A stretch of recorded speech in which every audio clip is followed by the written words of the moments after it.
The biggest mistake that FreshBooks users make in their first 30 days. So you want to know the biggest mistake that FreshBooks users can make in the first 30 days of starting their FreshBooks account? Well, I will tell you. Of course, there are a lot of mistakes a brand new FreshBooks user can make. Here are some, though these are not the worst ones. Not creating items and services before they start making invoices, and they go and they start typing on an invoice instead of selecting a pre-thought out list of what they're going to sell. A FreshBooks user might not know what date to use for their opening balance of their bank or credit card if they've been an older business that's been in a business a while. And so they're not going to do their full business history, but they're going to pick a day to start.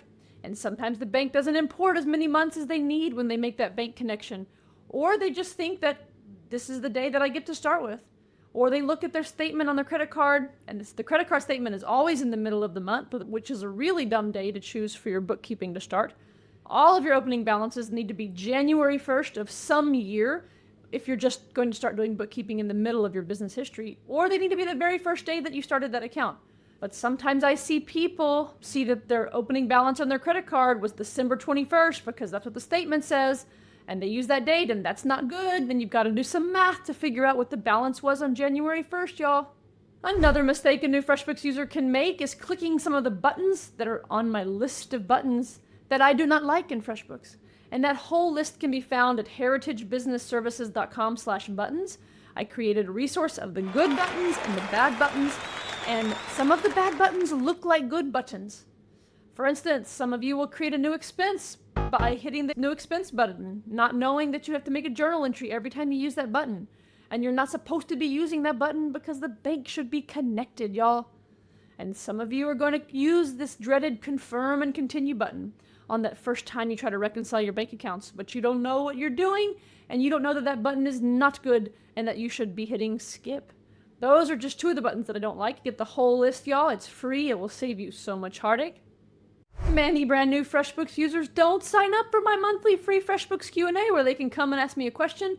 They're all out here living life like, wait, you're telling me I can ask the most experienced FreshBooks accounting partner any question I have about FreshBooks for free?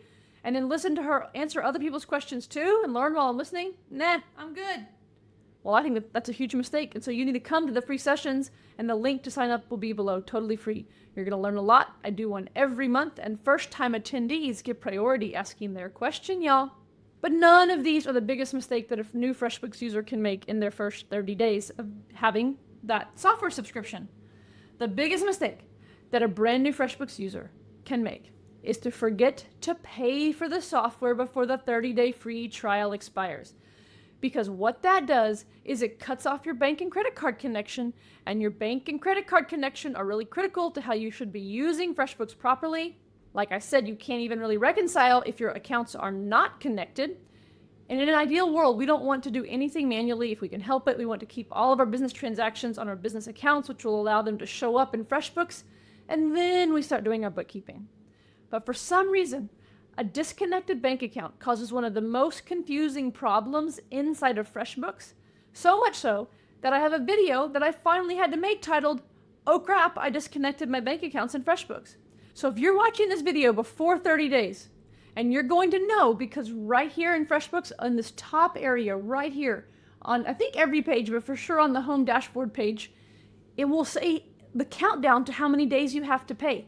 Look at the top banner and see how many days are left. If you're really wanting to save a tiny bit of money for a few more days, then set a reminder in your calendar to log on to FreshBooks and pay for it before that 30 days ends. If you're getting closer to 30 days, y'all, just pay it so you don't have to fiddle with it. And if you are someone who's watching this on day 31 or later, and you had started your FreshBooks account and gotten a little momentum and sent some invoices, you'll want to double check if you actually do have any disconnected bank accounts.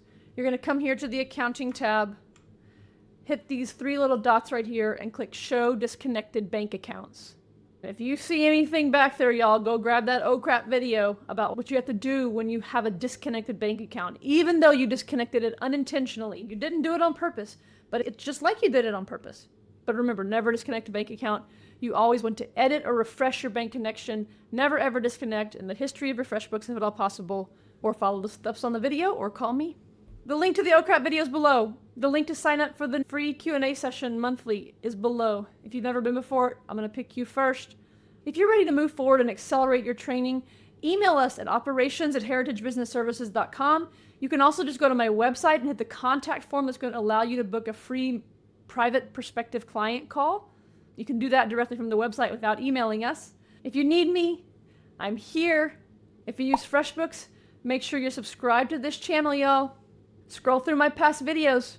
Find a couple that are relevant to you. Again, I'm here to help. I'm Kate Josephine Johnson, and I help businesses build their business legacy.